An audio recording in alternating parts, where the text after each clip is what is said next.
I hope everyone is having a good morning. If you would, please type in the chat who you are and what agency or group you are representing, so we can have a documentation to put towards your accreditation. Thank you.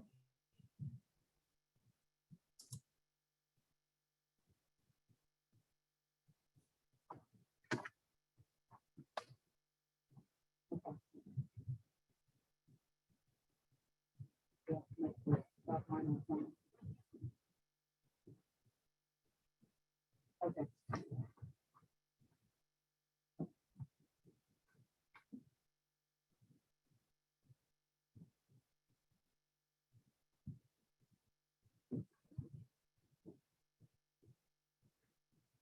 Linda, are you controlling everyone's mute?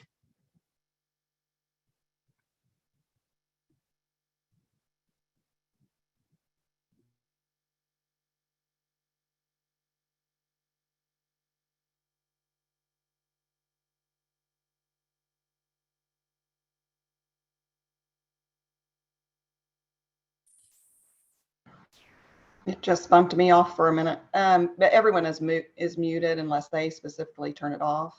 Okay. I don't so like everyone's email address in the chat. Okay. So a little bit of housekeeping before we get started. Those of you that don't know me, you're probably pretty lucky. I've been around for a long time. This is Alicia Hibbets, and I am the Director of Programs over the monitoring team for the CDBG and our Citizen Empowerment teams, which are our CSBG programs and community action agencies. So a little bit of housekeeping today. Please keep the mute on your communication here so that everyone can understand the speakers today. If you have your cameras on and you need to step out of the room or take a phone call, that is fine, but please take your, go ahead and turn your camera off so that it's not a distraction. Sometimes it is a little bit of a distraction for other people to see.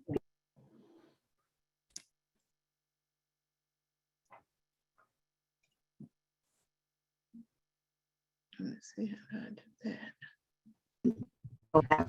Christy and I will try to keep up with the questions and answer them. Maybe not necessarily at the time that we're talking about it, but we'll take a break and try to go back over certain sections.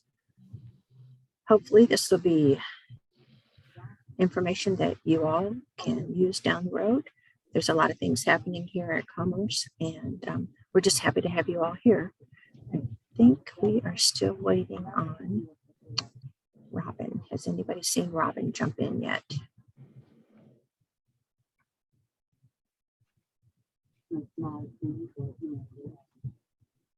Christy, is she the first person on the list? Oh, there she is. I'm here. Okay. All right, Robin, I'm going to turn it over to you and let you get this party started.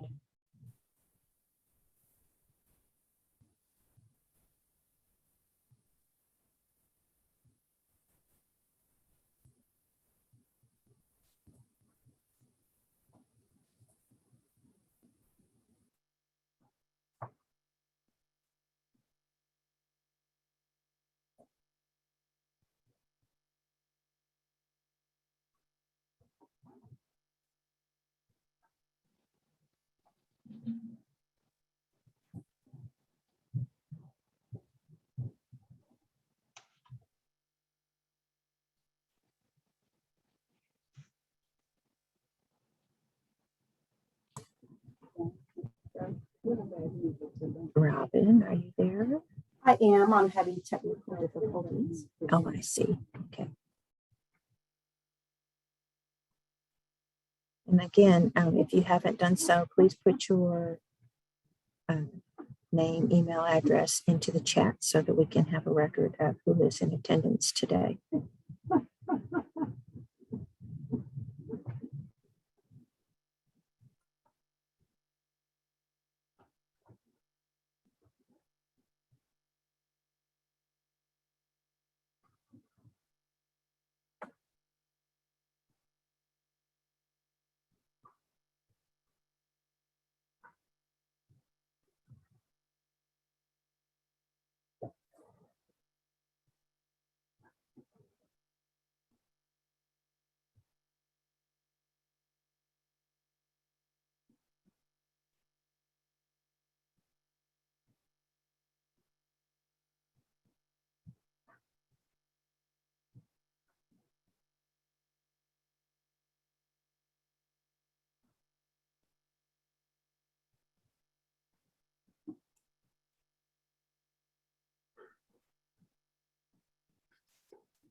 Robin, do you want me to go ahead and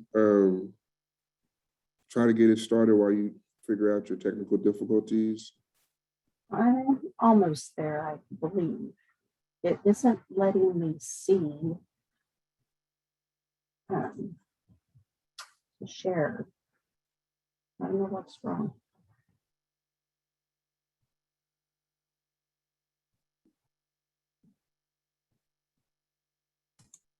Kellen, go ahead and get started. And Robin, just keep working on whatever you're working on. Let's just go I was ahead. just trying to share my screen and I cannot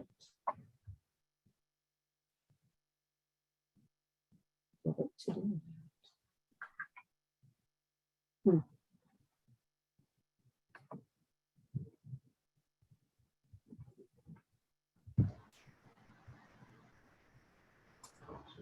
Robin, I'll change you to a host. You're a co-host right now, but you should still be able to share your screen, but I'll go ahead and switch that. All right, everyone, good morning and welcome. Hopefully you can see my screen okay. Give me a thumbs up, Alicia, if you can see my screen. Awesome. We welcome you to the October continuing education. Hopefully you find this beneficial to you and your programs. And we'll go ahead and move along. As Robin and Alicia had stated, just make sure that you sign in whenever you come into the training. This is our agenda for today. I'm going to start it off with an update on the CV program. And then later on, we'll give you some more updates regarding policy updates.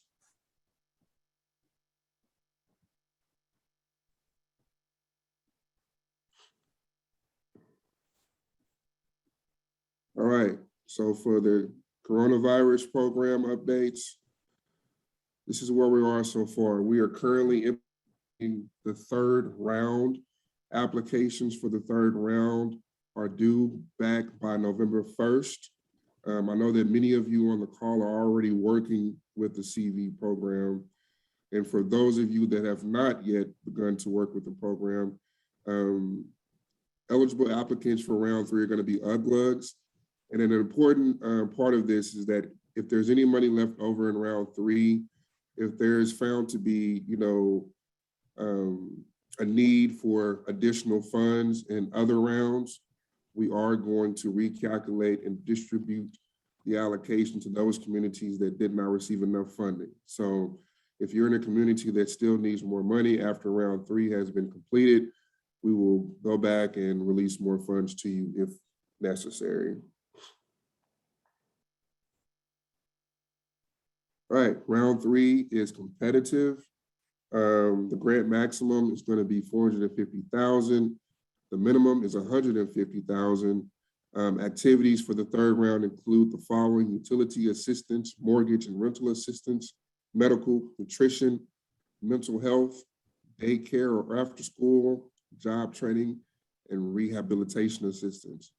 Of course, we all know that this thing is ever changing. So if there's a need that's not identified, maybe we can discuss that later on. But for right now, these are the eligible activities that we are approving at this time. If you have any questions, contact me or Taylor. We have more information on our website regarding the application guidance and other resources. So feel free to go out and do some research if you need more information. Right, and we'll go into the management guide updates. Thank you, Kellen. All right, I'm going to try to share my screen. Unless you want to do it for me, Kellen. You said you want to share your screen? Yeah, I think I can now. Okay.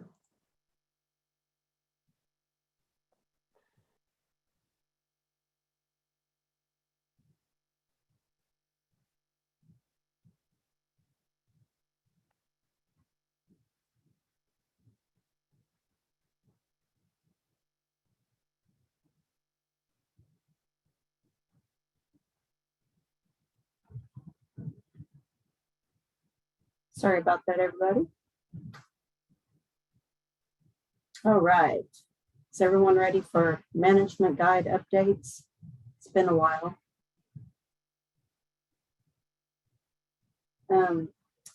This is a list out of the guide, and the guide is not posted yet, but it should be hopefully by the end of the week. We've got some additions, deletions, revisions, and this is the list I have for this time. Goes by policy, which is one thing I changed from, I think we were calling it requirement before, and changed everything to policies. So we've got some changes for policies 401.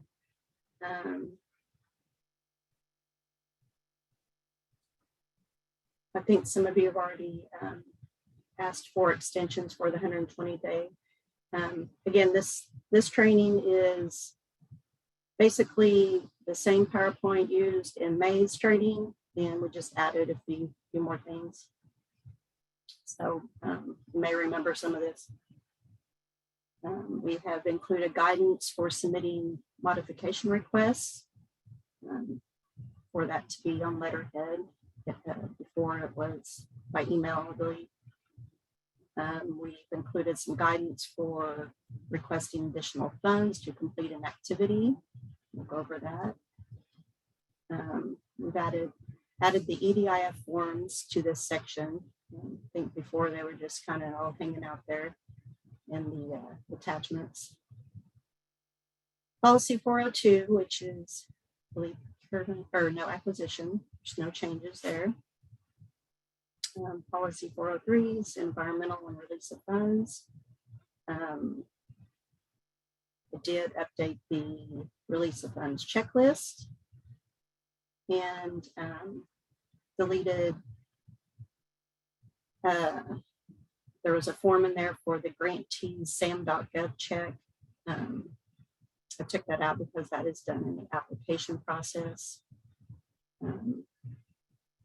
Added some procurement upload for the RFQ and RFP service contracts. So when you're going out when the county's going out for proposals for engineering services, administrative services, if you would please upload that supporting documentation. So we've added that.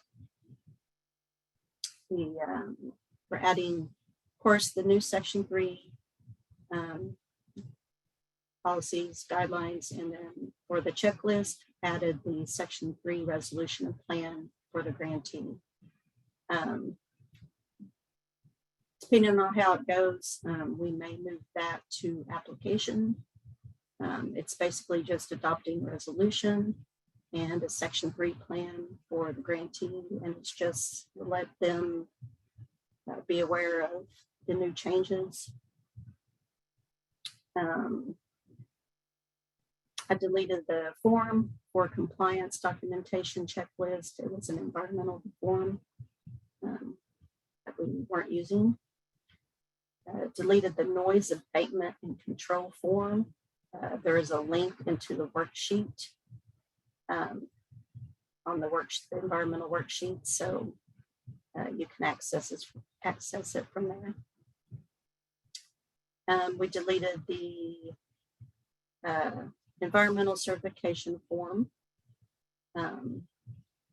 We weren't using it, so that's it for the environmental review and release of funds section. For policy 404, that is your civil rights, etc. So we added the Section 3 policies, procedures, and forms in that section. And we'll go over that.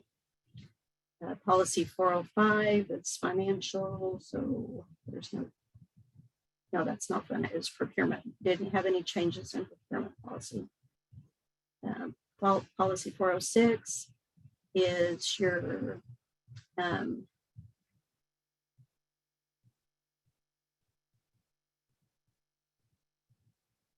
that is the financial. So we added requirement for drawing construction funds and supporting documents.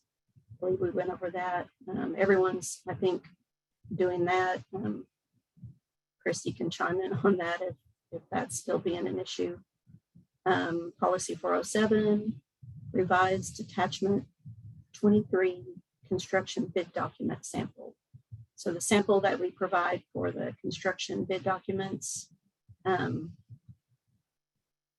just went ahead and kind of updated with the section 3, and I think that's the only thing I really made changes to. Also in that policy, the notice of award form, I included a new statement for section 3 on that form. Revise the section 3 information to include the current process, and then the pre-construction checklist is also being updated, or has been updated to include section 3. Moving on to policy 408. This is your labor standards policy. So the pre-construction conference checklist, we've added section 3 to that. The reporting requirements, worker hours, qualitative and quantitative benchmarks, and there was a DOL supplemental contract language that I also included as that form. And then policy 409, monitoring and closeout. We deleted, replaced the section 3 reporting forms. So the old forms out, new forms in. Revised the closeout checklist to include that form, and added a recommendation to submit project photos on the checklist. So when you're closing out your project, it's just suggested to upload some photos for that, for your file. All right, moving on. So I just took another screenshot as I have before on the release of funds checklist. Still 3 pages. Try not to go over that. We did make, let's see, on the first page, the only thing that's been added is,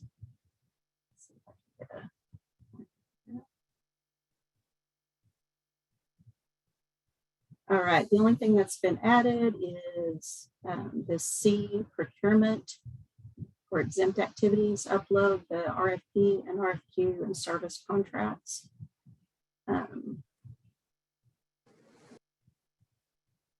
Categorically excluded has not changed. Still got all your worksheets here. I checked all the websites. Page 2, we have, let's see, on the historical clearance, I provided the link for tribal. There's an archaeological survey letter that's new, so I posted that link there. We've added a spot to put in for the FEMA map letter and date. That's helpful to us.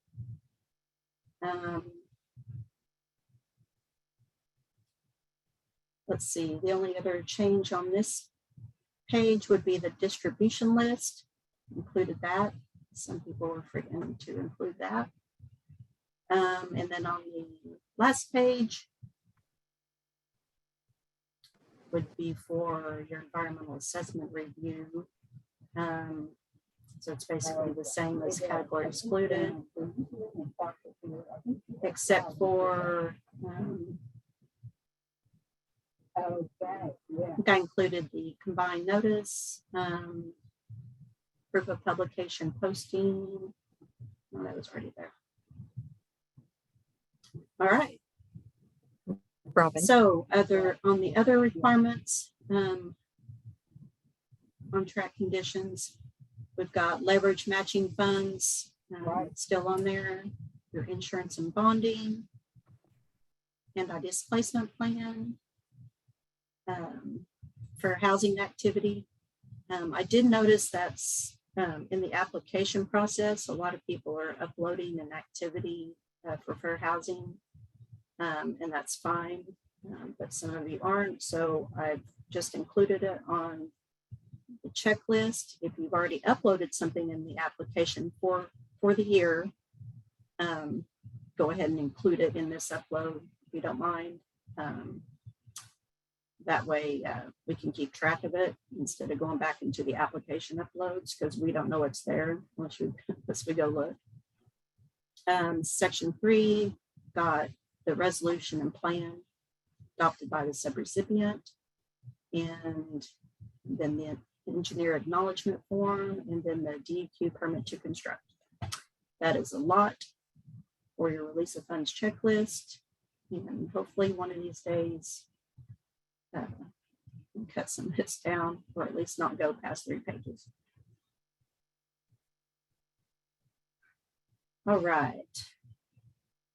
I think I just went over a bunch of this, but at least you have a slide now for the environmental review, the items added, the items deleted from the form. So that'll help with that. And then also made a page for contract conditions, the items added there.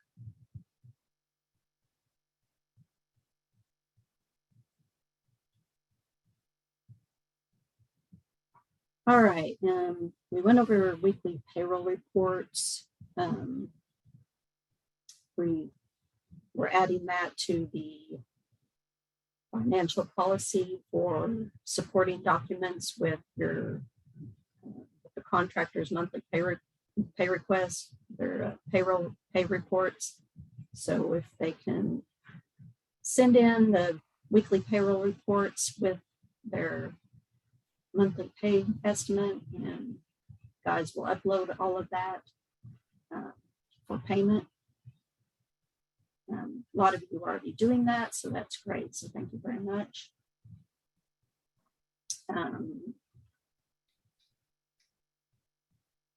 We're doing this because it reduces monitoring review time, supports being proactive with any issues or restitution in a timely manner. And we also are asking for the 50% CDBG, 50% leverage. And I think a lot of you are already doing that. So thank you for that. Christy, if you've seen any problems with that process on your end. This is for the CDBG contracts for REAP, small cities, and water, wastewater. I haven't seen any problems. People are starting to implement this, the 50-50. Awesome, thank you. Mm-hmm. Good deal. Again, that's your supporting documents, pay advance must be divided in equal funds and notated on the purchase orders. And what that does, it just eliminates a prepayment of CDBG funds for projects under budget. I don't think we're having any issues so far. As Christy said, everything's going okay. Sorry, Christy, if you were supposed to do that section. Okay, section 3 update. Hey, Robin, Yes. there's a couple of questions that Yes. I would like to go ahead please. and get answered right now. One of the questions is for CDBG 21, should they still use the April 2020 guide, or are we going to ask that they start using this new updated guide? No, the updated guide will be used this week. So Okay. it'll be Is up it- and going. Is the updated manual, is it on the website now, or will it be No. in a couple of days? No, I mentioned that earlier. It is not on the website yet. Hopefully by the end of the week, it will be on the website. I can send out a mass email to the participants and let you know. All right, and the With one a link. question- yeah, one other question before you go any further is, the question is, could you please explain why you deleted some of the policy forms? Okay, sure, I can back up.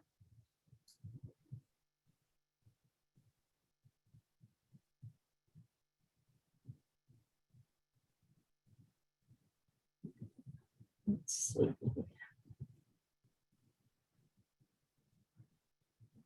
All right, so on the environmental review, the exempt activities, added the procurement. Let's see, you're wanting to know deleted items. So compliance documentation checklist, it was really just repetitive. We didn't need to see those things again. The wording that was on the checklist was already on like some of the forms for that you submit already. The noise abatement and control form, of course, that is on the noise worksheet. And then the environmental certification form, that is wording that's also elsewhere. So I was just trying to keep that those items from being duplicative. I'm trying to not have you do so much work. And then on, those were the only things that was deleted there. Did you want to, or what was the question again, Alicia? Do I need to go back to? They just wanted to know why we had deleted some of the policy forms. Oh, that's the only ones that I deleted from the environmental review was those three. And then, I'm sorry, go ahead. And then I didn't, of course, I've added some to the contract conditions. So back to the other question about when people are supposed to start using this. Let's give them a hard date to start using this, like November 1st or December 1st. Yeah. The guide is ready. And really, we should have had it done July 1st because that's when the Section 3, the new Section 3 was supposed to is in effect for reporting. So that just means any, and we'll go over that here, any contracts. Yeah, there are some people that have already started new contracts. So Yes. they just want to make sure that they're in compliance. So And let's they give will. them a hard set date, like November 1st, Well, it's actually, July, our guide says October 1st. So, October 1st. Okay. yes. So, but we'll And- give some, you'll be a little bit lenient to those that have already started, right? Because we can tell when these applications are started by going through Yes. the status of these contracts. So this goes into effect October 1st, people. Let me back up.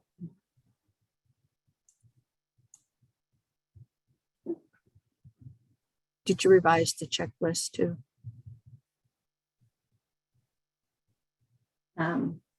Which checklist? Question is, what about the checklist? Are the checklists revised or deleted from the policies? There is only one checklist, and that's the one that you have to submit with all of your release of funds. Yes, we just went over the checklist, the 3-page request for release of funds and removal of contract conditions checklist. The only other checklist that is submitted is the closeout checklist, and we did update that, so we'll go over that. I think I took a screenshot of that as well. Did we answer all those questions? Alicia? Yes, you can move on. Okay. Yes, the guide, we have the only other thing that we've updated that has an October 1st start date. We'll go over that in a bit, but that was another budget modification. So when we get to those screens, we'll go over that. So basically October 1st is a good date that this is starting. We just had the last round of funding, contract funding, about a month and a half ago. So all of those contracts will be starting construction. So the Section 3 will start now with any of the construction contracts. So I'll say that again, the construction contracts that are just now going to, if you had a construction contract that was awarded after July 1st,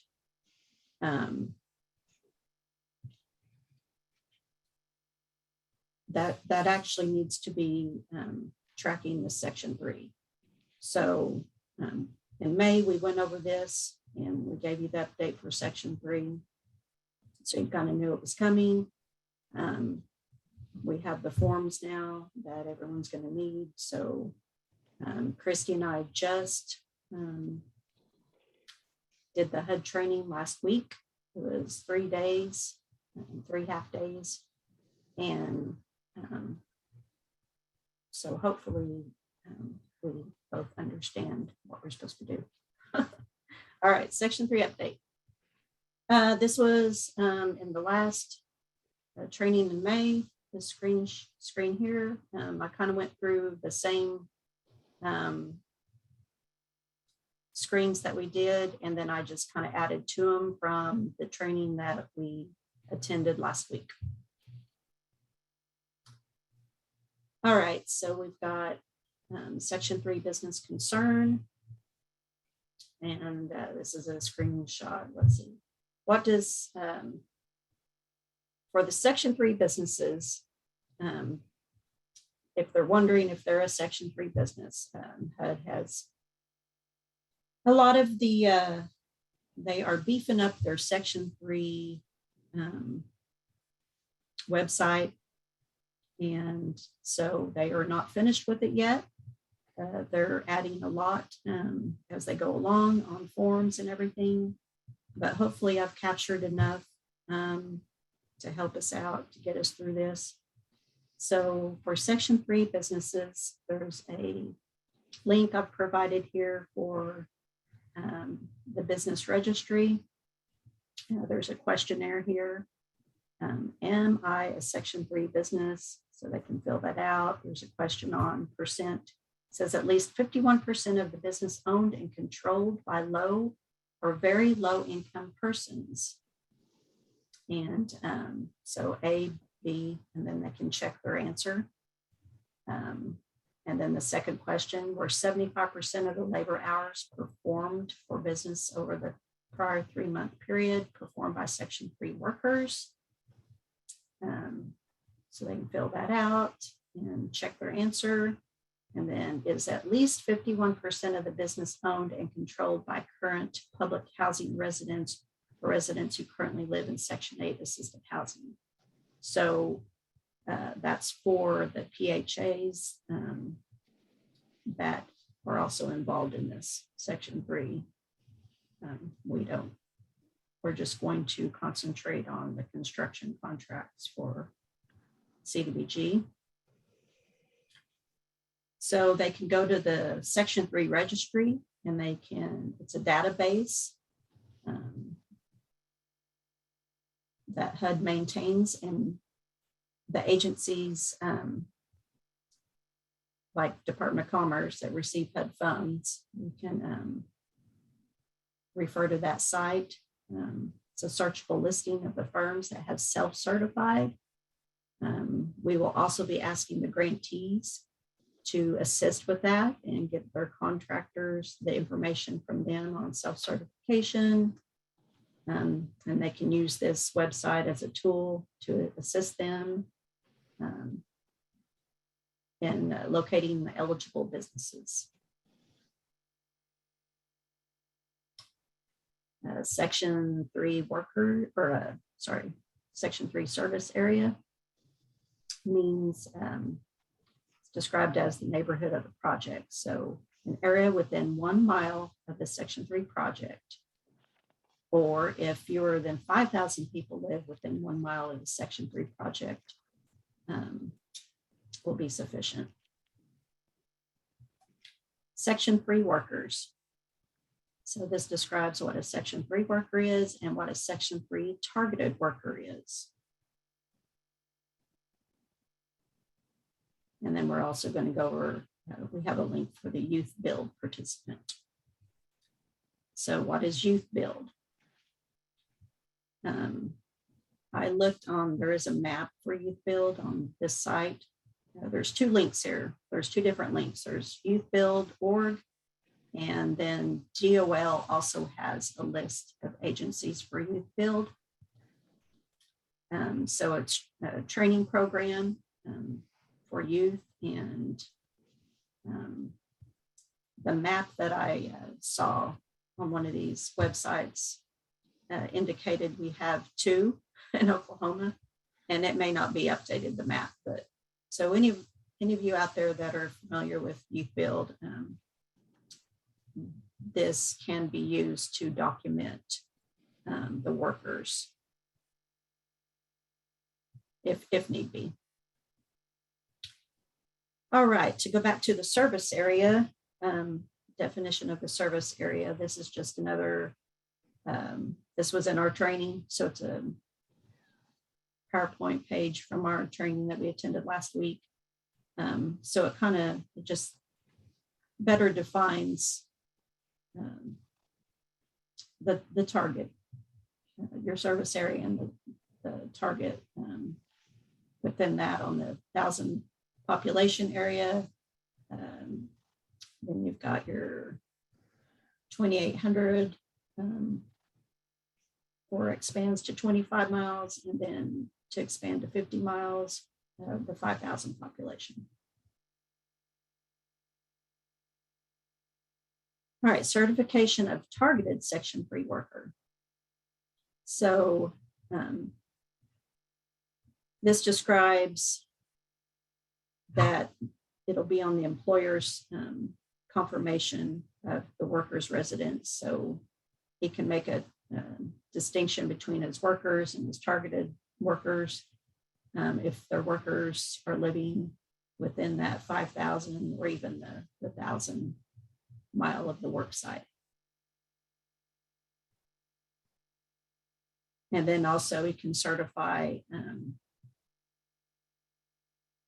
that the worker is employed by the Section 3 business concern, or it can certify by using the youth build participant. All right, sample Section 3 business and employee notice. So this is a notice that the grantees can use to publish or display as an advertisement in the local paper for your project that you're bidding out if the worker or if the contractor needs workers in the area. So it's just a sample advertisement.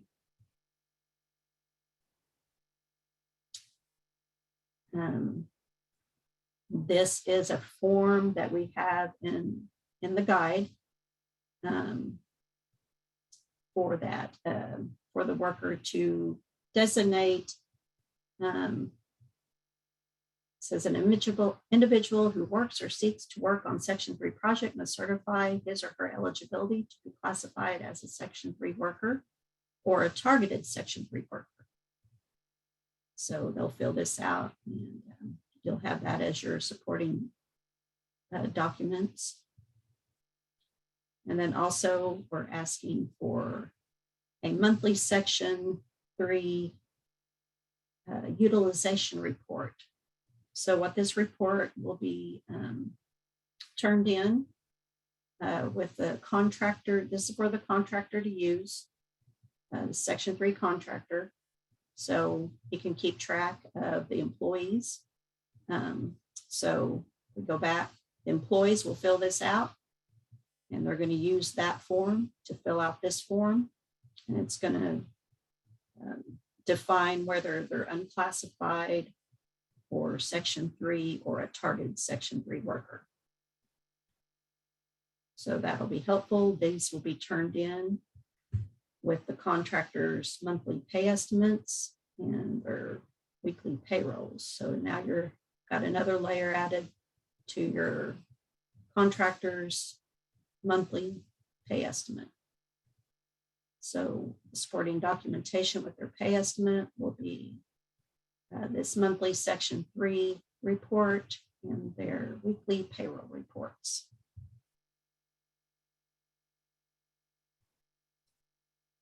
All right. There's also for the contractor and for the grantees, workers as well, opportunity portal on the HUD website. So HUD.gov website, not the HUD exchange, which is kind of,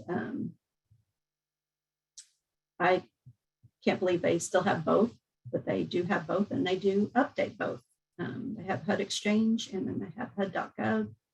And a lot of the Section 3 and housing information is on the HUD.gov site. But this is a PowerPoint page from the training last week, HUD training. So we've got Section 3 workers. They can search for employment and training opportunities and post their resume on this site. The Section 3 recipients and business concerns, they can post job and training positions. They can search for job applicants, and they can post contract opportunities on this page. And then also Section 3 business concerns can search for contracts.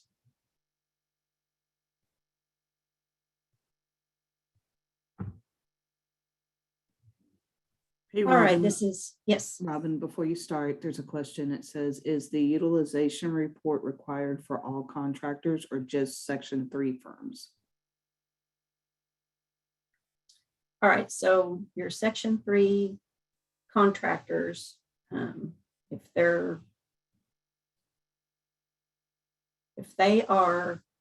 contract is $200,000 of CDBG funds, and they have registered on the portal as a Section 3 contractor, then yes, they will fill this out. So if your CDBG contract that you're assisting with has CDBG funds in at $200,000, then all of these requirements, all of this is required. You will want to, when you're going out for bid, and Christy, help me out on this, if I understood this correctly, when you're going out for bid for contractors, and of course, you're going to put this in the advertisement, Section 3, like always. You can help things along too if you want to have a mandatory pre-bid and actually go over it in the pre-bid. Correct. And the advertisements, I believe that the Section 3 contractors, there is a listing, but it's not,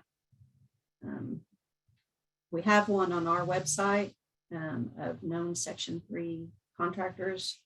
They're probably just self-certified because I looked and they're not on HUD's listing. So it would be good for them to go do that, get on that list as well. But Kellen has kept up with the Section 3 contractor listing from our reports that we had submitted prior. And they're actually located on our website, on our webpage, where everything else is located, our management guide and all the applications and everything. So that is a good tool. You can assist your grantee in finding Section 3 contractors. And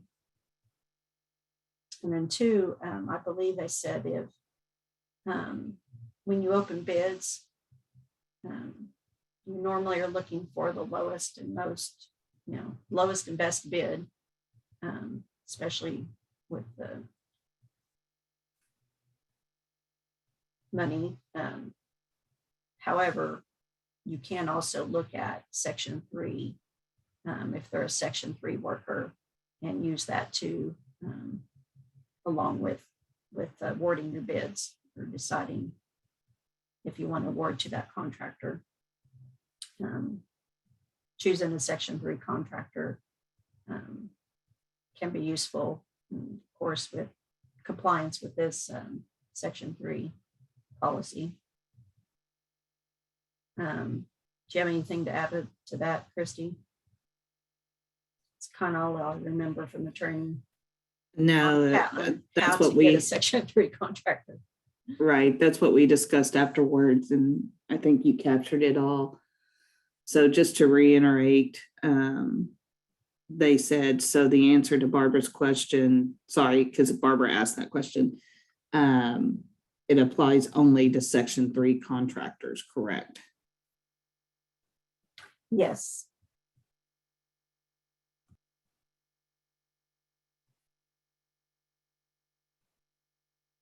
All right.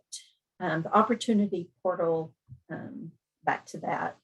Of course, I mentioned it's for Section 3 businesses to post jobs and find Section 3 workers. And then it's also for employment opportunities for the grantee, their contract, and to find for the contract and find Section 3 businesses.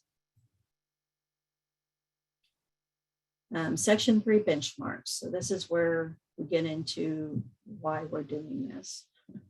So Section 3 projects are housing rehab, housing construction, of course, and other public construction projects where we fall into.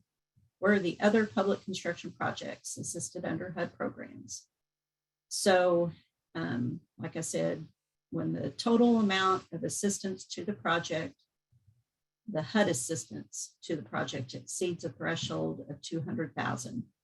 That's when we have to meet these Section 3 benchmarks, or to the best of your ability, meet the Section 3 benchmarks.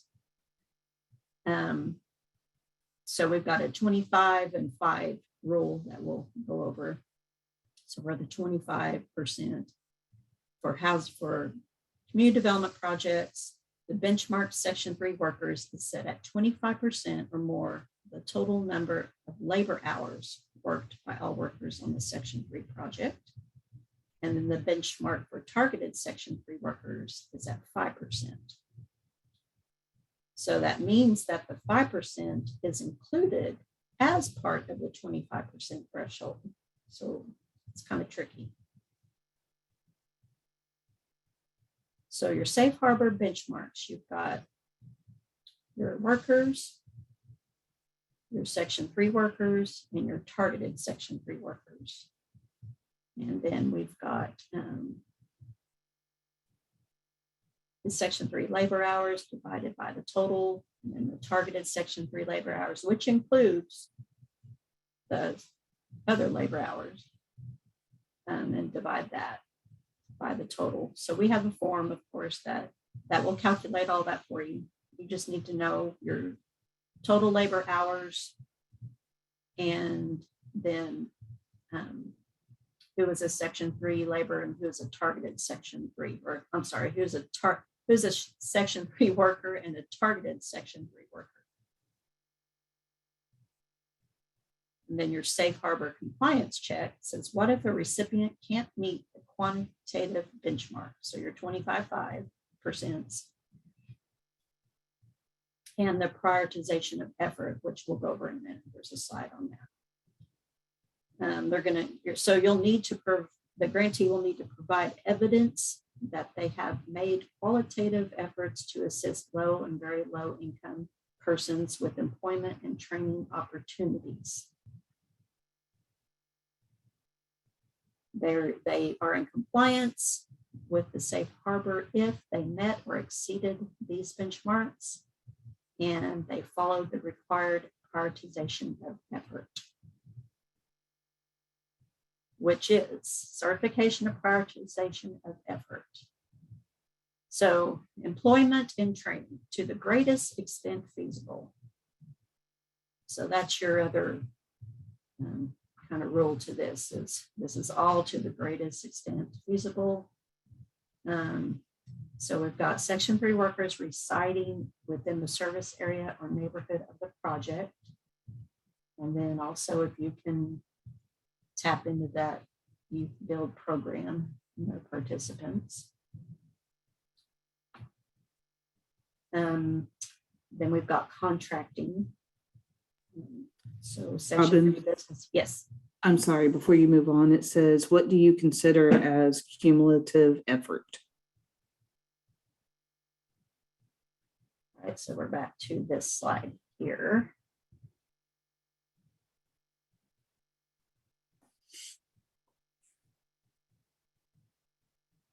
Was that on the slide or did I just say that? I think I said that. They didn't say it, just. Okay. We'll get to that.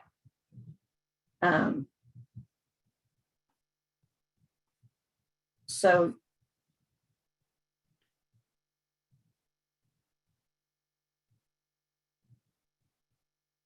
I think that they're probably talking about this slide back here.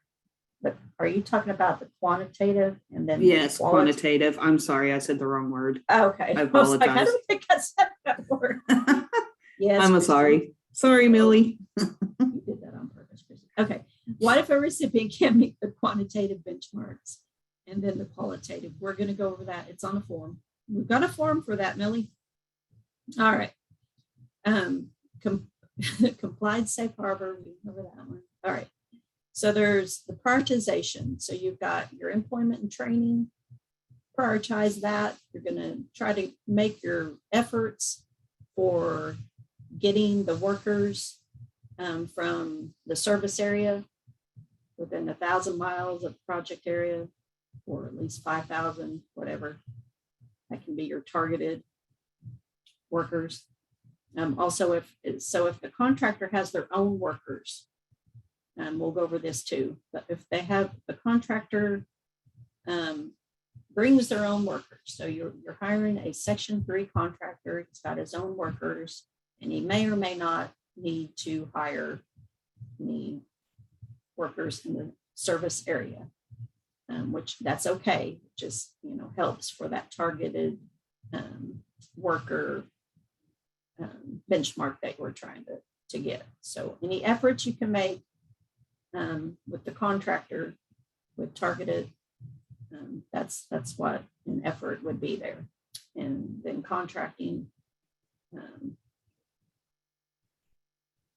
the same thing. That's what we're trying to do. So we got a form here. This is the one that's going to be for your final closeout report. So when you're getting all of the monthly reports from the Section 3 contractor, that will just let you know how they're doing, as well as you can keep up with if they're going to meet the benchmark. So this will be submitted with your closeout. It's the final closeout report for Section 3. And then it's got your qualitative up here. This is calculated for you. Where this one is where you're going to put your total labor hours. You're going to put your total targeted labor hours, and then your Section 3 worker labor hours. And then it calculates it for you, and it gives you a yes or a no if you've met the safe harbor benchmarks. If you do not meet the benchmarks, then the quantitative, we've listed a few here that kind of fit. I took all the public housing ones out. There was a lot of public housing in here, so I took all those out. And then there's outreach efforts to generate job applicants who are targeted workers, workforce, or job centers, direct on-the-job training, including apprenticeships, indirect training, such as arranging for contracting or paying tuition for offsite training, So these are things the grantee or the contractor, so any efforts that you can support, you'll have to support them, backup documentation, so that we can have that on file for any HUD monitoring as well. So we'll need to see any supporting documents for each effort that was provided to assist in reaching these benchmarks. We did not go over the low income for the worker, and that's on here. We've got you're going to follow the Section 8 housing limits, the HUD income limits. So we've got links on this form, and I believe it's on another form as well. There's a couple of forms, I believe, that this data set, the Section 3. So each year for construction contracts, you'll have that different form to include in your pre-construction conference. So you'll want to give them the income limits to use, give them all these forms. There's also, hopefully this helps and assists y'all, but there's a grantee Section 3 review checklist. So I put this together. This form is to only be used for projects with over 200,000 in HUD funding, in which assistance or funds are committed on or after July 1st. So there is more than one checklist. We have a Section 3 checklist. So there's some links here to the Section 3 HUD exchange and some information. Then we've got at grant award or request for release of funds or removal of contract conditions. This is where the grantee will adopt a resolution and the attachment A, which is the Section 3 plan. And then there's also a poster in the Section 3 Section 2 that they can post. Then you've got another section here for at the time project goes out to bid. So there's the bid advertisement containing the Section 3 language, and includes a bidder intent to comply with Section 3 that's required to submit with bid documents. And then there's HUD has an FAQ. I provided a link for that as well. That goes over all the, has a March date on it, so they may be updating it, but it has all the questions that people have asked for Section 3, so it's a good tool as well. At the time of bid opening, verify bid documents are completed with Section 3 requirements. Section 3 intent to comply has also been signed by the bidder or contractor. In order to be an acceptable bidder, this must be completed. It says note, low and very low income individuals and Section 3 business concerns must be able to demonstrate they have the ability or capacity to perform the specific job or successfully complete the contract they are seeking. So we have that to remember as well. And then pre-construction conference. This is a very important time to discuss with the contractor the Section 3 compliance. So you want to go over these things. Provide Section 3 monthly reporting form, so they'll have the form to track the workers. Certification requirements and documents. I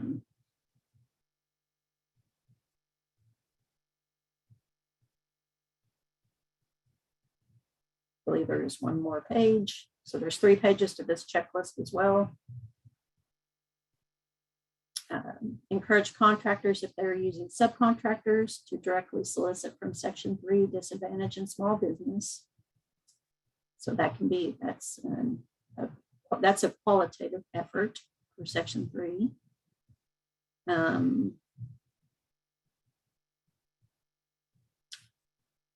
Then final payment monitoring and project closure. So this is just explaining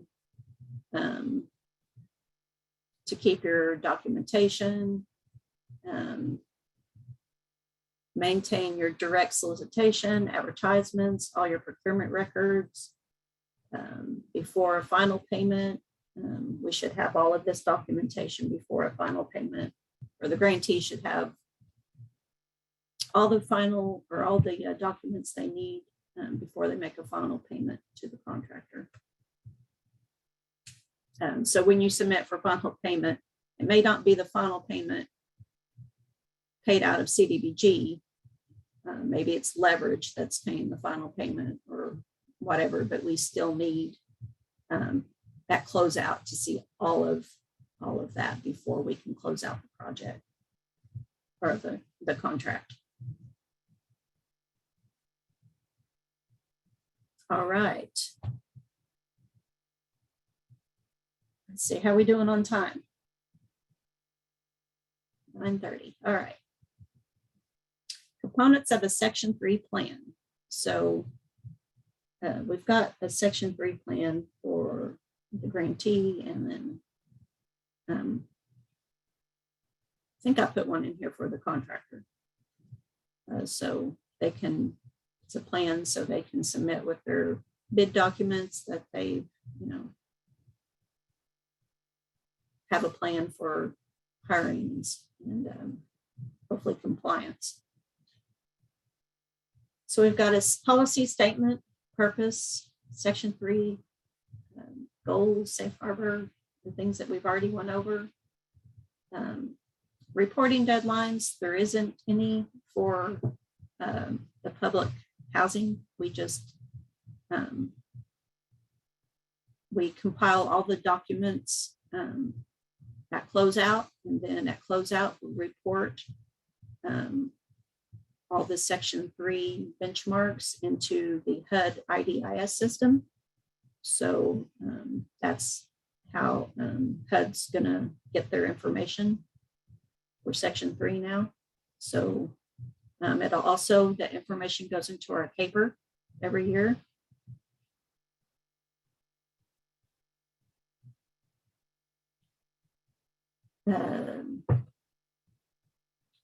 We kind of went over training and employment on another slide, but this just is for the order of priority: recruiting, hiring and training, and certifying.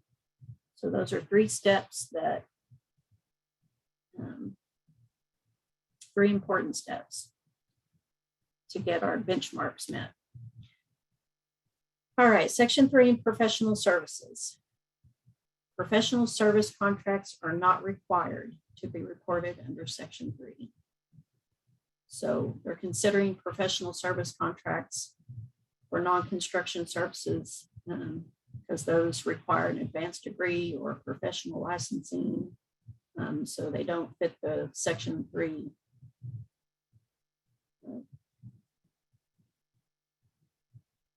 definition. So, however, in our training last week, they did go over that if you had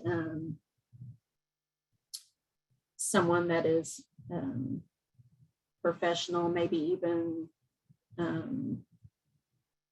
you can count them. They're not excluded, but if they do, if there is someone out there that fits the Section 3 definition or Section 8 income for the county, then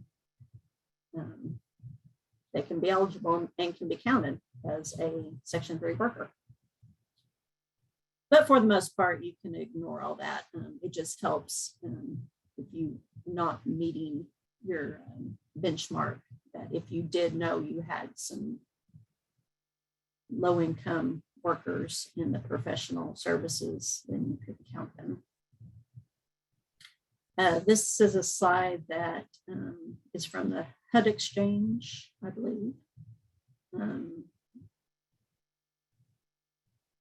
HUD Exchange has some training on their website that anyone can do. And I think I showed this on the last, in the May training. But it can go over all this stuff as well if you want to take this training.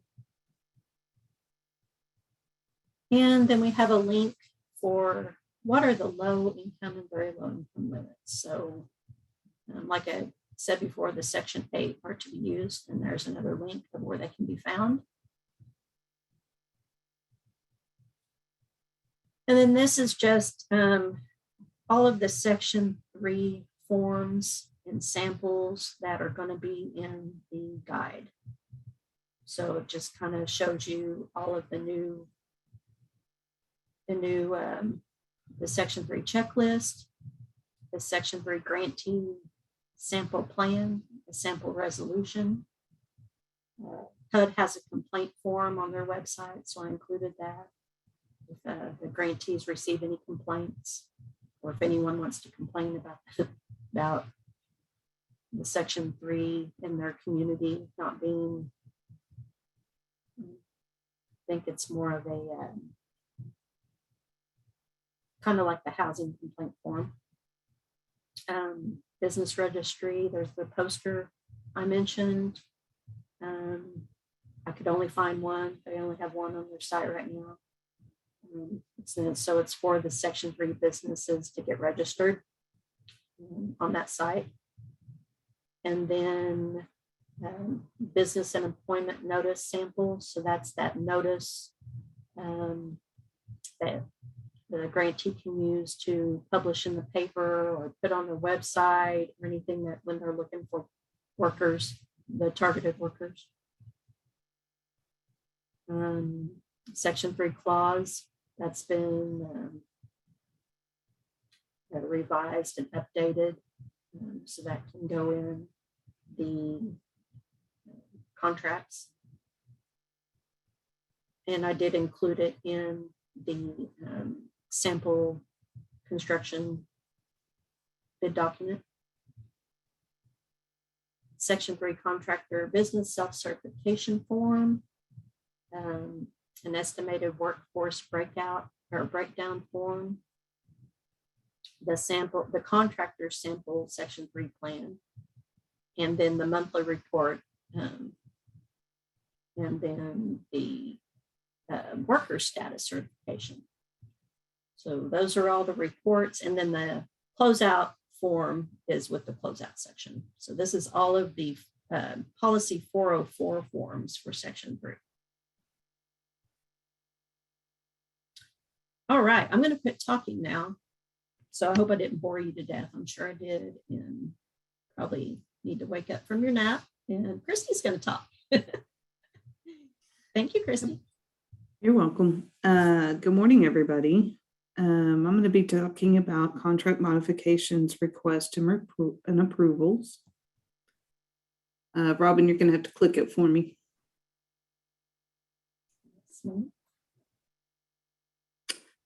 Approval letters will be sent out for the following request. When you submit to ODOC for a request for a contract extension, a budget modification, single bid, 120-day release of fund extension, or change of scope, we are implementing approval letters. So you will receive an approval letter from ODOC. It'll either be signed by me or Robin, possibly Alicia. And this will go out as we're processing the request in OK Grants. Okay.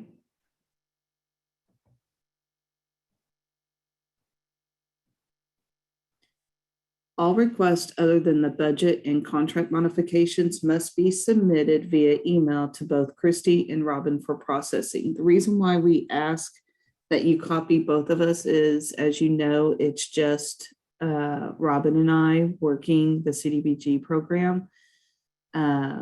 Robin does from the executed contract all the way through the notice of award being completed, release of funds being completed. And then I pick up the contract and I finish it. But in case one of us is out, we're asking that all modifications be copied to both of us so that if Robin's gone then I am able to pick up and just keep the contract moving and it's not stalled. Remember to upload or attach supporting documentation pertaining to the individual request. And remember to change the status to submit modification in OK grants. There's a lot that just sit out there in process and we're waiting. We know that they're coming, but they're just sitting there. It's because somebody forgot to hit the submit button. So please remember to hit the submit button. Next. Project managers receive the modification request and processes it in OK grants with a response letter uploaded, or if the request is received by email. A response letter will be emailed back to the authorized official and the grant administrator and uploaded in the monitoring section. Actually, that's wrong. I apologize. It is not uploaded in the monitoring section. Where I upload the letter is in the modification section. Okay.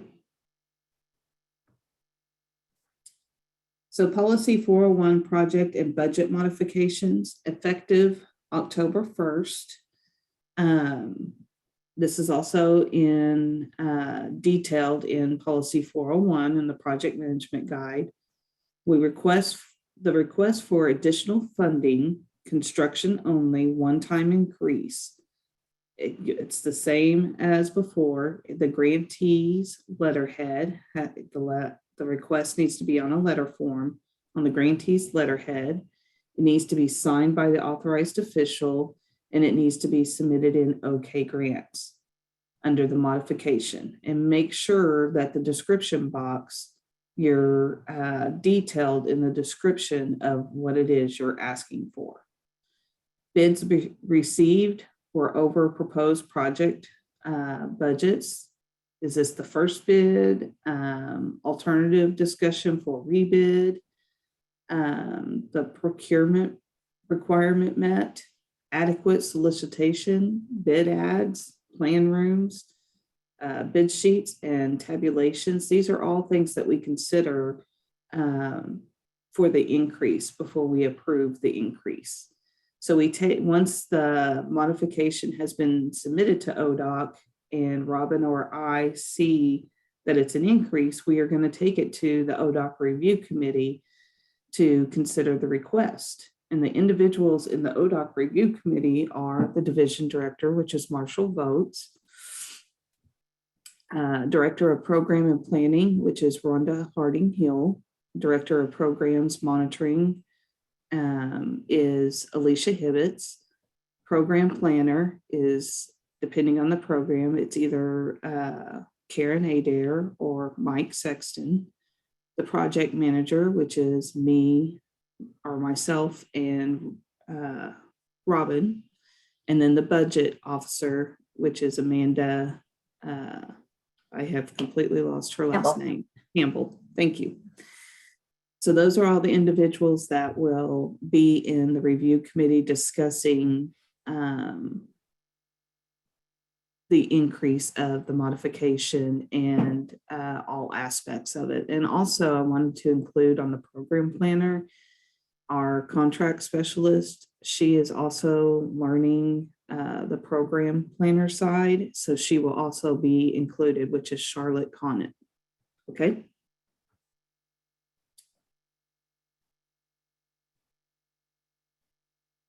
All right. Christy? So, Can I add one little thing to that last slide? yes, ma'am. So we want to make sure that everyone understands that this is not going to be just an automatic that you're going to be approved for this. We're going to want to see, as Christy has stated, have you exhausted all other opportunities to secure additional funding for the projects? We're going to, because HUD money is always supposed to be the last form of Last use of, resort. yeah, as a last resort for funding. So, you know, if the bids come in, say you bid out twice and the bids are still over budget, we're going to want to see, have you considered has your board considered going to a bank and get a loan? Have you gone to maybe there's a project that maybe the Water Resources Board can help you with, or maybe there's a private foundation, blah, blah, blah, blah, blah down the road. It's not free, easy money, but it is money that we do need to spend. And so in order to have this opportunity available to assist you all, we need to make sure that this is the last resort and that maybe we can help you. But it's not a guarantee. I want everyone to understand that it's not a guarantee. Thank you. You're welcome. Does anybody have questions before we start the next one? Just curious. Okay, I don't see any questions, so let's move on. Oh, hold on. I was going to say, we have time, so. Okay, this says, for future trainings, can we get the PowerPoint slides in advance before the meeting and training? We've always done it after, but that's an Alicia decision. Here's my thoughts on this. A lot of times, Christy and Robin are working up until the very last minute to get these PowerPoint slides together and ready to go, because we are down so many project managers. Everything has to take its own priority and its own due time. So at this point, we will take that into consideration. We would love to be able to send these out before the meeting, but I doubt that that's going to happen anytime soon, because like I said, Robin and Christy are working on these up until the very last minute before the presentation. Thank you, Alicia. Mm-hmm. Okay, let's go to the next. So, okay, grants, roles, and status pushes. I get confused on this as well, so don't worry, everyone. Assisting communities with current contract information. It is important that the contract information in OK grants be as up to date as possible. So anytime that you have changes in elected official or staff at the local level, please contact us so that we can make the changes in OK grants. You'll be contacting Cody Butler to get that changed into OK grants. We use this, the reason why we push on this so much is because when I'm doing letters, I always go in and look to see who the authorized official is, but there's sometimes that I'll send out a letter because I used who was in there, and then I get an email back from the community saying that's not our mayor, it changed, blah, blah, blah, but it wasn't updated in OK grants. So now I've even gotten in the habit of taking the time to go out online, but a lot of these small communities do not have web pages. And so, but I do go out and try to search to make sure that the correct mayor is being used on the letters, because I don't like getting those emails back. So that's what I'm asking you guys is to please, please, please update, make sure that the elected official is the correct authorized official. Even if the project is 2 or 3 years old, please make sure that the correct people have been updated if it's changed. As I said, that's what we use to send out letters, any correspondence. That's what we use for technical assistance training. We get the email addresses, we get the names. So I just can't stress it enough to please make sure you have current individuals listed on there. And another thing I need to stress about this is when they, if you have a mayor change or clerk change or CFO, please get them new login information. Do not use the previous login information for the old authorized official. I have come across that where they were trying to submit something and it wouldn't work. So please update the information, get their login, and that's what they use to log in, not previous authorized officials. Any questions on that? The reason why I'm asking for questions is because I have the chat room open so I can read as it's going. So if anybody has questions, please ask them, and I'm looking. That's why I keep looking to the right. Okay, next. The agency administrator, they creates a new user roles for their organization. It's the only role with the access to my organization link. They have access to view all applications of the organization. It is linked to all project numbers associated with that organization. Okay. The authorized official. It is the only role that can submit an application for the closeout. It is linked to all project numbers associated with that organization.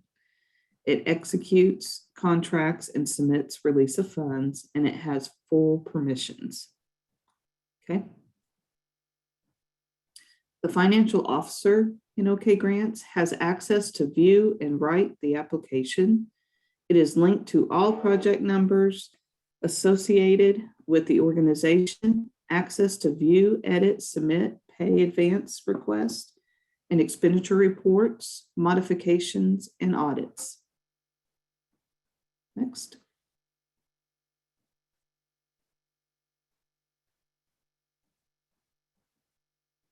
The writer. They can initiate, edit, write, and cancel the applications. They can upload supporting documentation, and they is linked to all project numbers associated with that organization. Next. The viewer. They have access to view the application and all uploads. It's linked to the project numbers associated with that organization. They cannot edit or save, and the role is used for auditors usually. Next. Okay, our current CDBG staff and roles. There's not a lot of us. Alicia, she is the leadership of the CDBG staff. She is excellent in providing staff with program guidance and positivity. Next. Robin, she should have put senior project management. She is going to be dealing with all the small city contracts from executed contract all the way through closeout, all environmental reviews for all contracts except for CIPs, the wage rates, 10-day calls, the notice of contract awards, technical assistance and training, and the project management guide updates. Also want to add in there, Christy, because I didn't really realize this until it happened, but so when you have received like a modification, let's see, what was it the other day? And it didn't fall within a modification for you. It was a modification of a project before the environmental was completed. Right. So there are times that I'll be involved in that modifications as well. Okay. So myself, I am a project management. I pick up contracts after the release of funds, except for CIPs in small cities. I do all the monitorings. I do all the closeouts. I assist with technical assistance and trainings, and I help Robin with the project management guide updates. Next. You don't want to add anything else? No. And Linda Good is our administrative assistant. she will be sending out letters and all the emails for the trainings. She is taking over what everybody used to get letters from Debbie Wade when we did the modifications, monitorings, all the letters that come out that we send. They come from Debbie, but now they're going to be coming from Linda Good. Sorry, I just kind of had a fleeting thought. Sorry about that. And Next. Linda has been doing trainings with us for a while, so. Yes. She's been assisting us for as long as I can remember. So the CDBG monitoring team consists of Alicia Hibbets, the director of programs, myself as the project manager, Robin Slauson is a senior program monitor, and then Linda Good as administration. There are all our numbers listed. Mine specifically is my cell phone, my work cell phone, so I keep it with me, and I do try to answer when you call. If I don't answer, it's usually because I'm in a meeting or in a training, and the same goes for Robin. I don't mean to speak for her, but she can correct me if I'm wrong. Next. We're actually ahead of schedule, so I want to go back over some stuff that, we have time for. Before you do that, Yeah, go ahead. Tricia. Robin, before we do that, Christy, you left out a change in our monitoring stuff. Mike Sexton, you want to tell them what he'll be doing? Mike Sexton is taking over all of the CIP projects. So he will be doing from the time that the application comes in all the way through closeout. The CIPs aren't monitored, but he does do the technical assistance, which every CIP contract that is awarded, they have to do the technical assistance training. I believe he's going to start doing like quarterly or bi-yearly trainings, trying to keep up, stay on top of things if anybody's having trouble. But he is taking over CIP.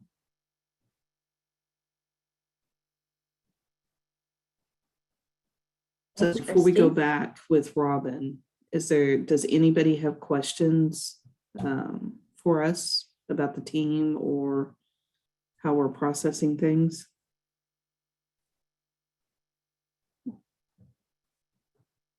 Do we know if anyone sent in any questions by email? Not by email, but I'm looking at the chat room and I don't see anything. Okay. So it looks like you can go ahead and go back. I'll check emails now.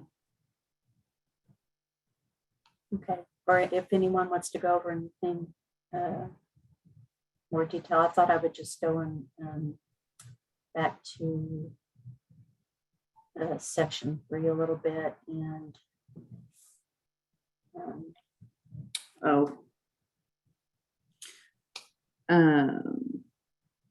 we just got a question of who's doing CDBG REAP now. I'm doing the CDBG REAP, but if you're talking the state REAP side, that's Cynthia Viney. If it's CDBG REAP, then that is myself. And that's just for the monitoring. That's not the planning. Right. From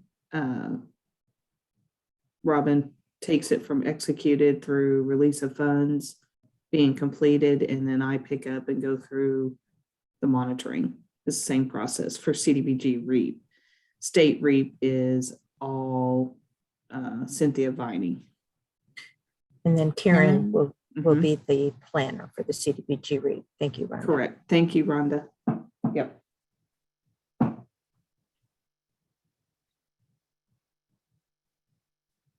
Christy or Alicia, do you think there's anything that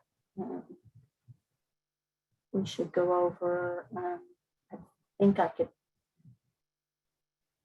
or anything that I need to pull up on the website or back to the CDBG guide or anything while we have a little bit of time. I don't know that everyone is on, has attended, is in attendance for the 11 o'clock discussion, but So are you just wanting questions in general, Robin, or are you asking about the section 3? Because you have that up on the screen. yeah, I can do section 3, or we can, I can go to some of the links, or not sure. Robin, can you Any of- speak up just a little bit? Some are having trouble hearing you. Is this better? Possibly. Okay, so I can does hear you better. anybody have any questions for us on any subject matter that we've covered today? I know the section 3 is going to be a little difficult for some people. It has been a struggle for us to get all of the information necessary from HUD that we need. We, Christy and Robin, will be very happy to assist you with what they can, but everyone needs to understand they are the only 2 people that are doing the implementation side of these CDBG contracts. So we're not going to be able to spend as much time with everyone as we used to when we used to have 3 or 4 project managers, but we don't want anybody to feel like they're missing out because they can't get any information from ODOC. So if you can think of anything right now that you would like Robin to go over again, we will do so. Or if you want to request some time, you can, like a one-on-one, as long as it's, we'll do like a half hour increments, maybe later down the road for individuals. But anyway, we're looking for some feedback. Robin, Yes, hello. would you go over again the date that this is effect? You said something about after July the 3rd. Yeah. On construction contracts. We're gonna have some contracts that fit in there that it was advertised before that date in July, but awarded after it. And so some of this section 3 was not given to the contractor. It would be kind of like if we didn't put Davis-Bacon in the construction in the bid packet, and then after the fact, we told them they had to pay Davis-Bacon. How are we going to handle those contractors that were not giving this information during the bidding process, but were, right around that time frame that they didn't get it before they turned in their bid? All right. I think as far as reporting on our end, we're okay because the contract itself with the grantee did not happen before July 1st.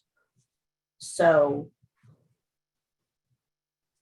if you have a contract, if a grantee was contracted this last round for those contracts that happened after July, those are the ones that we should be tracking. Does that make sense? So in your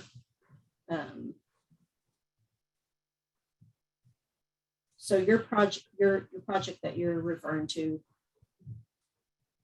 did we contract with them with the CDBG grant before July 1st or after July 1st? Well, in this program year, fiscal year 21, you could have some CR projects that were awarded in May, that have gone out for bid in June. Maybe they open bids at the end of June, but it didn't award until after July 1. So, you know, it could catch some of those contractors without knowing. Well, you just got to be, go back and look at the projects, of course, that are funded at 200,000 or more. That'll weed out some of the CR and REIT maybe, in small cities maybe, because we're only looking at the CDBG grant funds of 200 more, not the total project funding. Yeah.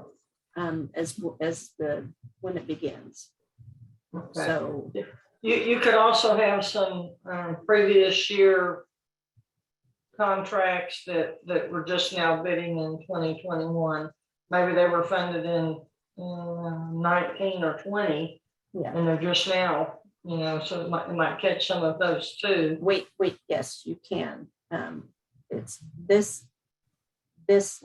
this whole program year is going to be kind of the hit and miss. You know, how far are you into the construction? We're not going to worry about that one unless you feel like they are a Section 3 contractor. They, you know, have just started. Maybe it wasn't put in the bid documents, but you know, we went over this stuff in May. We didn't have forms and stuff, etc. But July 1st was the start date for everyone. So that was mainly how they've explained as a reporting of when the state will report, start reporting after July 1st. So yes, the construction contracts that you can catch that are coming up, or maybe you just awarded. If you have any questions on those, of how we can get in touch with the contractor and start getting those reports in. This first year of this, of course, is going to be pretty, you know, hopefully we can get on track. But if, say, like the monthly report, if the contractor is definitely a Section 3 contractor, and he can provide his certification, etc., then yes, he should probably, you know, go back and try to track the hours and get his employees to verify if they're Section 8. If they meet the target, he can actually go back 3 years. We didn't go over that. I thought I had a slide on that. They can actually use their employees for up to 3 years as counted as Section 3 workers. So so his records, he would already have that there. I could swear I put a slide in there on that. Anyway, it is in the documents in the guide. So when the guide gets published, you'll be able to read through that. What concerns do you have, Millie, in thinking about this? Do you have a couple of contractors that you just awarded and that you think you need to check to make sure if they are Section 3 contractors, or they're certified, or they can provide that they are, if they're a Section 3 business concern, meaning that they're a low-income business, or anything like that, that you feel like they might can provide this information, then, you know, your best effort, Millie. Yeah, well, I mean, I just know construction contractors, and when we give them more work, I mean, absolutely, Section 3 has always been a part of CDBG. And this is not going to involve some who are not Section 3 contractors. Right. But, you know, the ones that are, we think are, you know, it's gonna ruffle their feathers a little bit to go back after the fact and Well, do this paperwork. even if they can, you know, depending on if they're halfway through the project, say it's a 3-month construction project and they're halfway through. At this point, we're not going to make them go and provide this. We have, like, that's where the July 1st date comes in. If we've awarded a contract after July 1st, then we should probably track that contract for Section 3, but not construction contracts that have been awarded between July and now. I mean, if you feel like you can get the information for contracts, construction contracts that you have awarded from July, or maybe even May, June, July, whatever, to now, you can try. We're not going to require that. Okay. So that would be a best effort on your part if you wanted to go back and do that, because it would fit in, and it would be good to meet the benchmarks. But we're not going to go back if you don't necessarily want to or need to. Does that make sense? Because our date was July 1st. So the contracts, the grantee contracts after July 1st are the ones that we really need to be concerned with. So if anyone has already started construction contract or any grants that were after the July 1st date, we can go back and look and see who all that affects. And then we can look at the amount that was awarded. And then we can narrow down who might need to go back.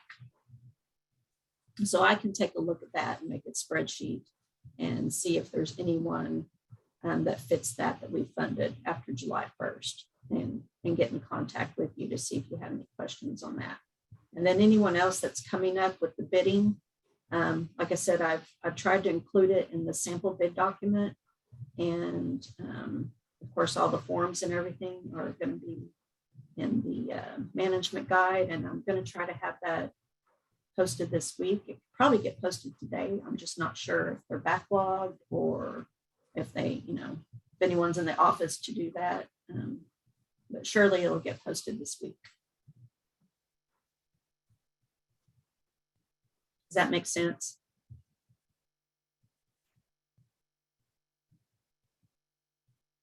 Hey, Robin.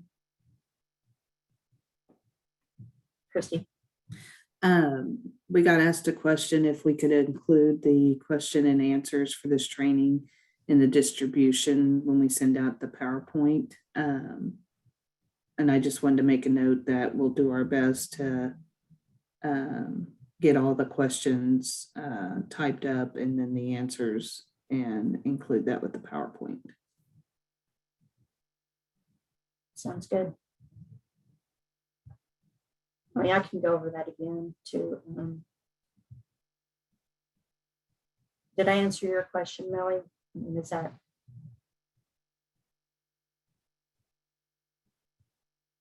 anyone else? Yeah, I mean, I just think a very clear definition of Section 3 is effect for any grantee funded after July 1, not for other projects funded prior to that date. So if we have the 2021 funded after July 1, those are the projects that we'll be tracking Section 3 on, and that makes it very clear. Okay. Is that your, yes. I'm thinking that's what your intention is. Yes, Okay. that's where the clock starts with HUD for the state to report on for any of those contracts from July 1st. That's why any construction contracts that you have prior to that, we do not need to do the new Section 3 labor hours tracking. However, when you do a closeout for those, you still need to use the old form. And it just dawned on me that I took that out of the guide. So I will put that back in before and I'll put a statement. Thank you, Millie, because they did say that even though we don't report the prior Section 3 report, with closeout, those plans that the contractors signed and reported on for Section 3 prior to now, that we don't report on those in the system anymore, but they said we do need to have them on record. So when you're doing your closeouts for those older projects, last year's projects and prior, they still need the old form submitted, just so we have it on record. And then we start this new reporting course now. So hopefully that makes sense. Starting to make sense in my head anyway.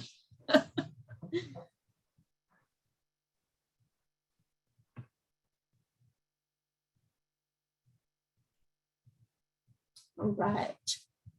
Do we know if we have everyone on? Christy, have you looked to see if we have everyone? I went through and I don't see Mike, but I could have missed Okay. him. Oh, thank you, Alicia. Rhonda's on. No, he's on. Okay, Okay. and I I think mean, we can Karen's start. on. We can Yeah, him and start. Karen and Rhonda are on. Yes. Okay. Well, does anyone have any questions for the planners? We've got Karen Adair, Mike Sexton, Rhonda Harding Hill. We have Charlotte Conant, who's going to be learning how to do the wastewater engineering application review.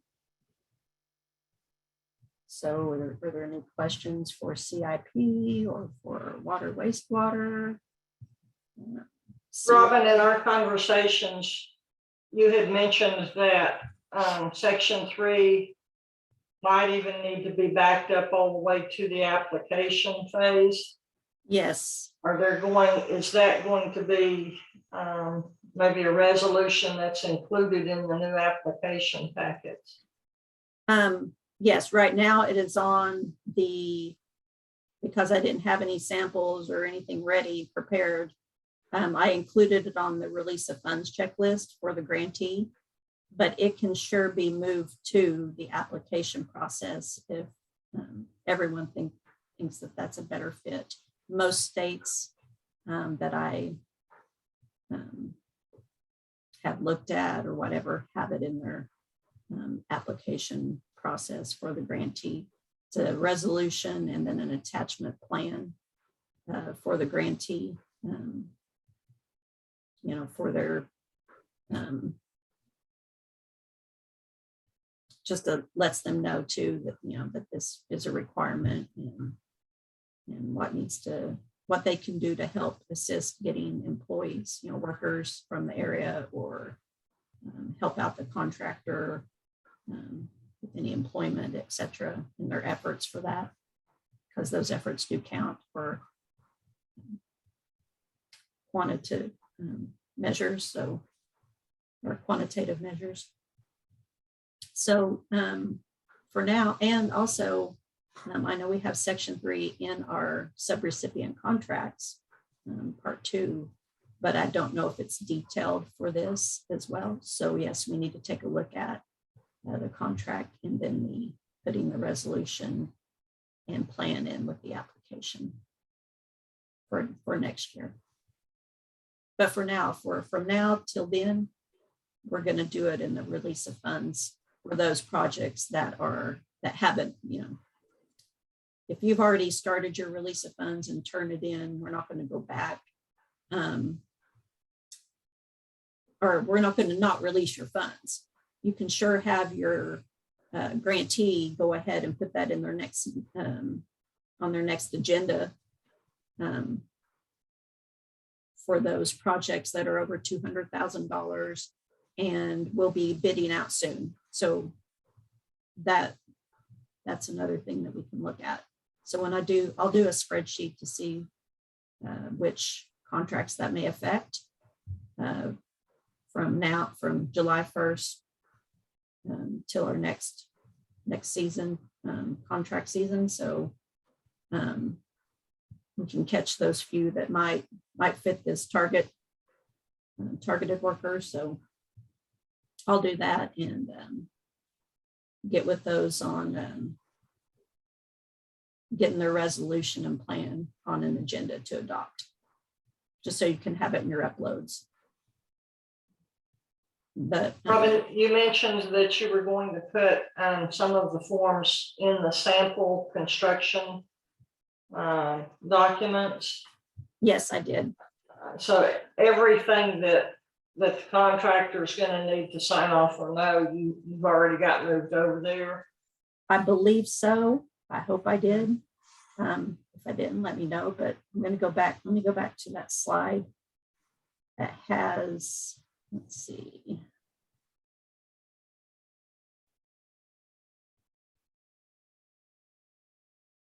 So this is all of the forms and everything. So I tried to include, and there's some, not just forms and stuff, but I actually put in a lot of the language in that sample construction contractor bid document. So these will be the forms. Okay.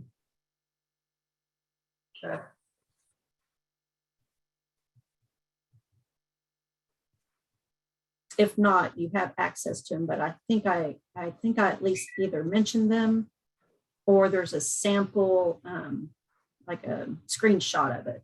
The form isn't attached to it or anything, but it does reference it. So you may need to, like a pre-construction conference, provide the contractors with that information as well.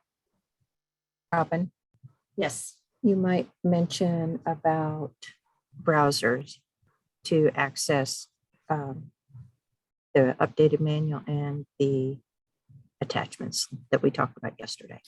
Yes, I think everyone who has gone to our website and went to our guide, let's see, that's not the one.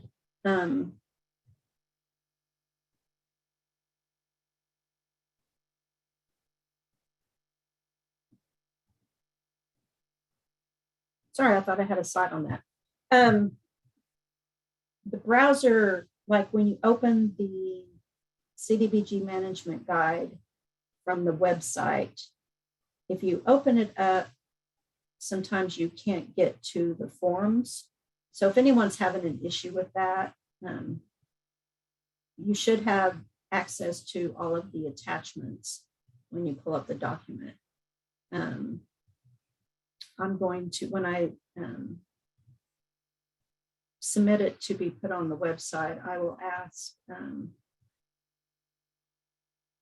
them if there's a way around that or what the issue is. But so far, I think everyone's able to open it up in Firefox and access, or maybe even, I'm not sure. Firefox is what I use. So that's the only thing that I think our guide has it in there. I didn't do a slide on that. I think it's in the guide, but to access the guide and the attachments, it's best to open it up or actually just download it as well. You should be able to see all the attachments.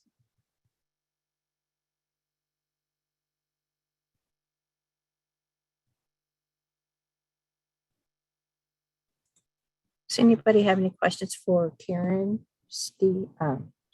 Yeah, we wish Steve Hoover was still here. Not saying anything bad against anybody else. Karen and Mike and Charlotte, anybody have questions for them? Or Rhonda?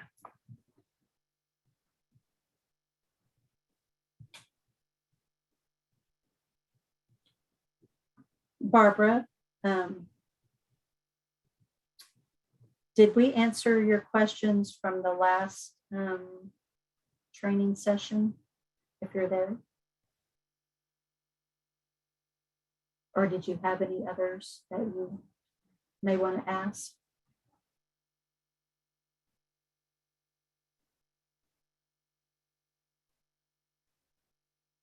I can't tell if she's on. Okay, I have a question. Oh, Barbara's driving. Yeah, Barbara's driving, but it says, I have a cultural resource question. We work with the tribal governments. That's pretty much always required as cultural resource survey if a project is moving dirt. Can we build that cost in our engineering estimate and just plan on doing that survey like we do a regular survey so that their request does not delay our project or construction, or delay our project construction, sorry. Who wants to take that question? Well, that would be a Karen or Mike probably, or maybe a Rhonda.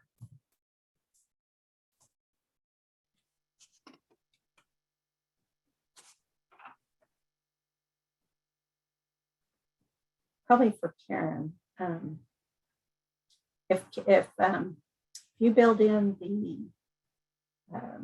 your cost estimate into like the professional services and go ahead and put an amount in there for an archaeological or cultural resource report, I believe that is allowed and probably recommended at this point, especially in your area where you're having all of these requests to do cultural surveys. I would suggest that you check directly with one of the planners before you automatically add that into your budget items in your applications, because we sure don't want any reason to have these applications turned back for corrections.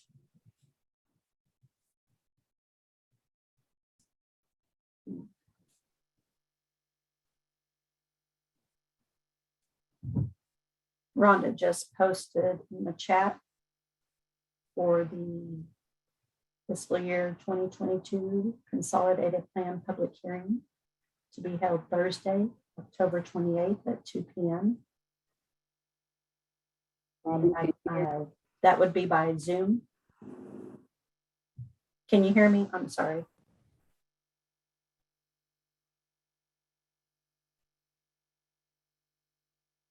The draft. Rhonda's. I can't hear you, Rhonda. Can anyone else hear Rhonda? No.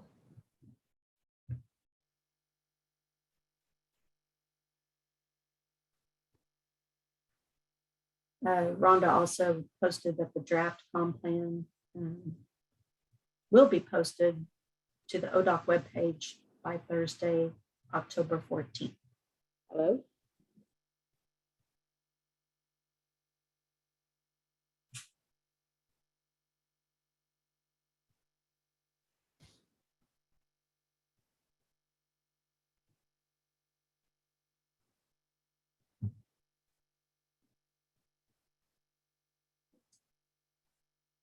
I don't know if anyone else is having mic issues, microphone issues.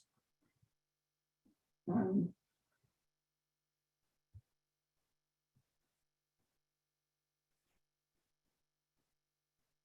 I don't know if Karen, are you available?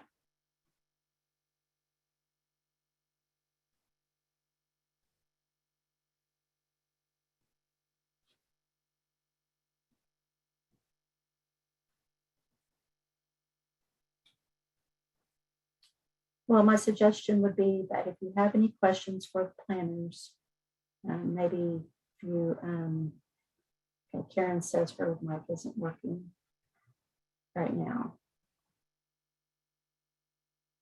Robin, did you see Barbara's question? It says, what constitutes significant disturbance per tribal consolation checklist? Meaning replacement of lines in existing alignment, but replaced with larger size is what she's asking. No, I did not see that. Oh, there we go. I see it.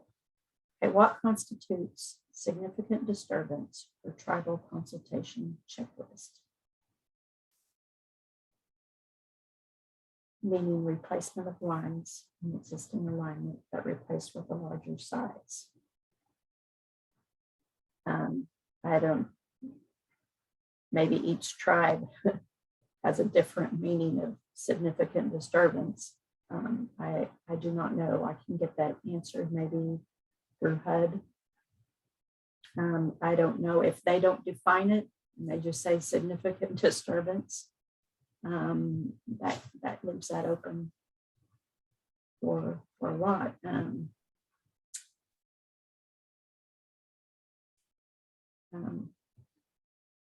I'll keep that in mind and try to send that to the HUD rep to see if they can answer. And that's from that consultation checklist. So as a reference, I'll see if we can get some definition on that. Candy Thomas said that should be referred to tribal historic preservation Yeah. staff person. So Yeah, there's a yes. contact for that. Okay.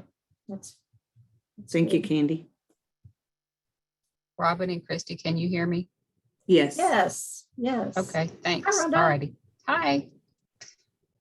Do you want to add anything? I believe you were asking me about the hybrid option of the Yes. public hearing. Yes, there will be a virtual link for Zoom sent out, and anybody that would like to join us in Commerce in person, that will also be an option.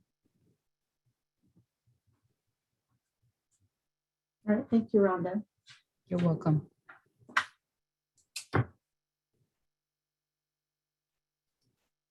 Does anyone have any planning or consolidated plan questions or That auction's right there. You can go online and ask for auction. application questions for Rhonda? So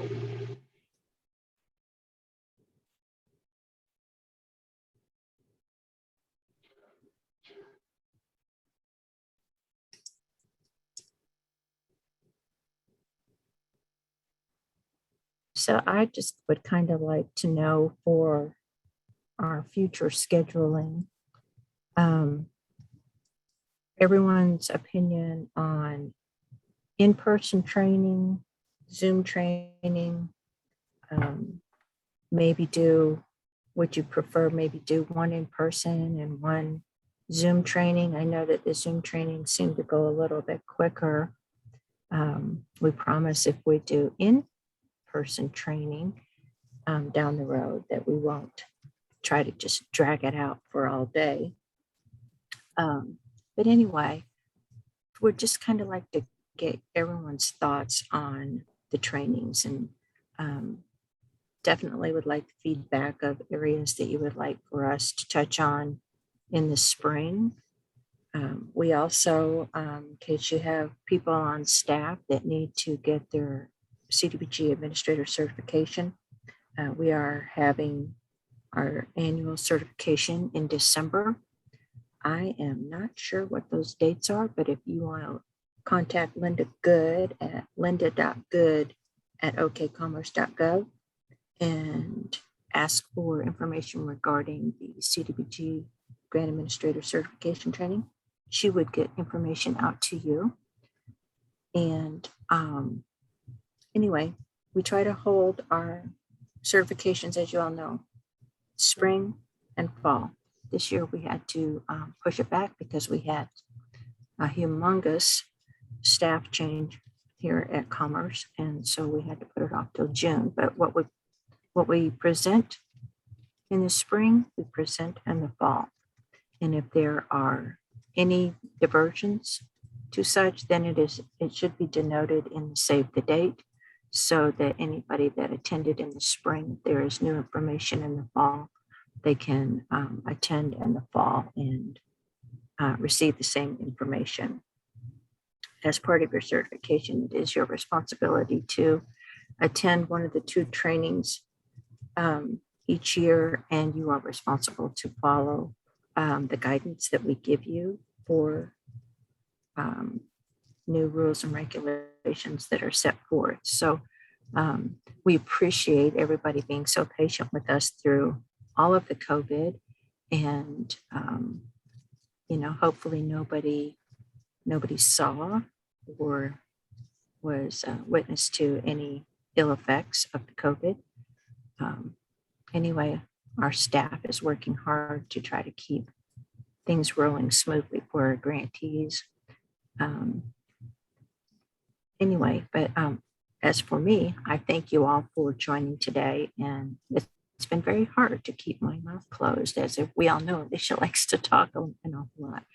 But my team, and I'll include Kellen in this because he used to be on my team, they work really hard to put these trainings on, and we hope that it is beneficial to you all. And I want to just say a special thank you to Robin and Christy and Kellen for always showing up and putting on a good discussion. So that's all I have, and I'll leave it over to Robin and others to say their final goodbyes. Thank you, Alicia. That was good information about the upcoming training. And looks like we're getting, everyone's awake. They actually listen to you, and there's like half and half of in person and half Zoom. So Yeah, it's pretty even. we've got Zoom saves us time and money. I'm okay either with in person or Zoom. I also want to reiterate what Linda put out there, that our CDBG certification training is December 7th and 8th, and to email her or myself or Robin to get registered for that.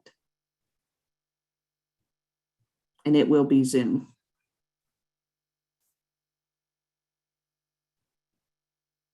Thanks, Christy. Mhm.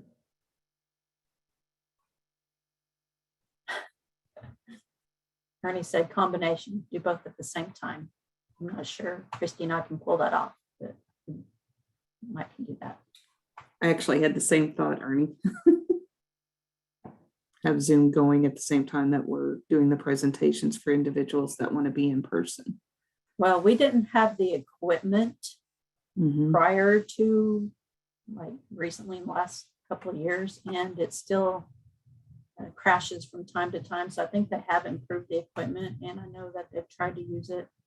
Rhonda is, and then they've tried to use it in their public hearings and such. So I'm guessing that it does work. So we might try to do something like that in the spring. Well, we'll let you know what we decide, and we'll push out information, but we would just like to thank everybody for attending today. If you have any questions, please email Robin or I with questions, and I can add it to the list. And I'm going to try to get all the questions put into a Word document and send it out with the PowerPoint. Is there anything else you'd like to add, Robin? No, everyone's still typing into the chat. They're just not any questions, just their preference on where to meet. Okay, well. You're welcome, Rebecca. Thank you for attending. Thank you, Rebecca. It's 10:40, so I guess if there are no planning questions or. Just a second, Robin. Okay. Linda, can we leave this open for those people that are still typing? If we go ahead and dismiss everyone, can we leave it open for a few minutes? Yes, as long as Robin doesn't close it out because she's the host. Okay, Thank you. let's Thank you. let's leave it open for about 4 minutes. That way at 10:45, Robin, Okay, you can close it out. that'll be fine. Thank you.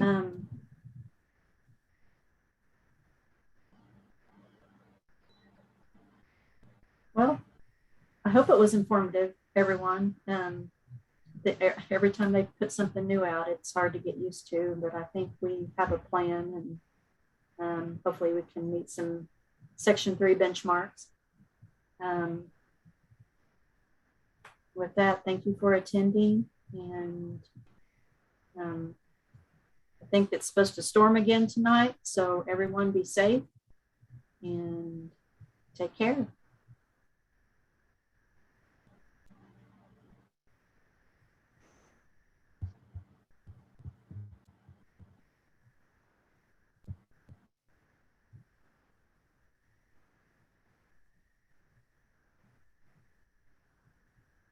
Robin, I'm going to take back over as host so I can save the chat.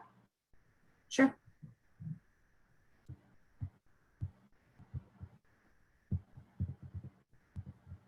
I've actually seen a couple of questions asking if we're going to make the recording available.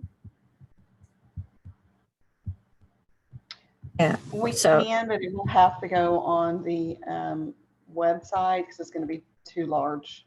Yeah, you can't send it. So when Someone you- was asking for the last one too, so. Yeah, so when you send out the PowerPoint, put it in the email. Whoever's going to do that, please put a note in the email that the chat or the whatever is Recording. available. Yeah, the recording is available on the website, and give them the link.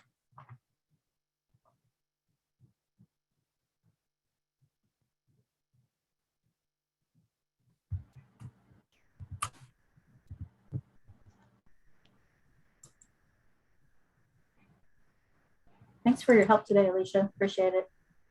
You're welcome. Christy, I tried to keep my Linda, mouth shut. everyone. Oh, no, you're fine. There's a lot to remember, that is for sure. And a lot to talk about.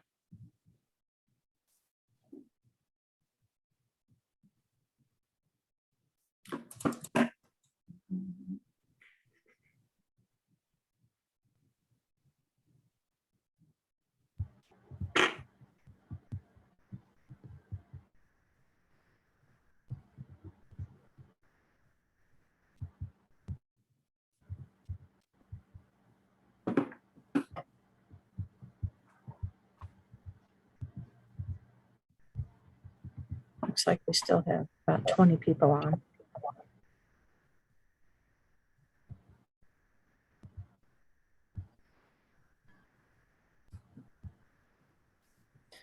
Just so y'all know, the storms are supposed to hit at like 1 to 4 o'clock in the morning.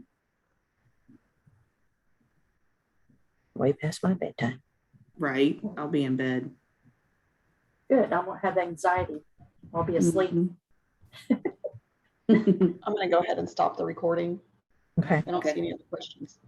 Do you want me to save the chat now? Yes, please.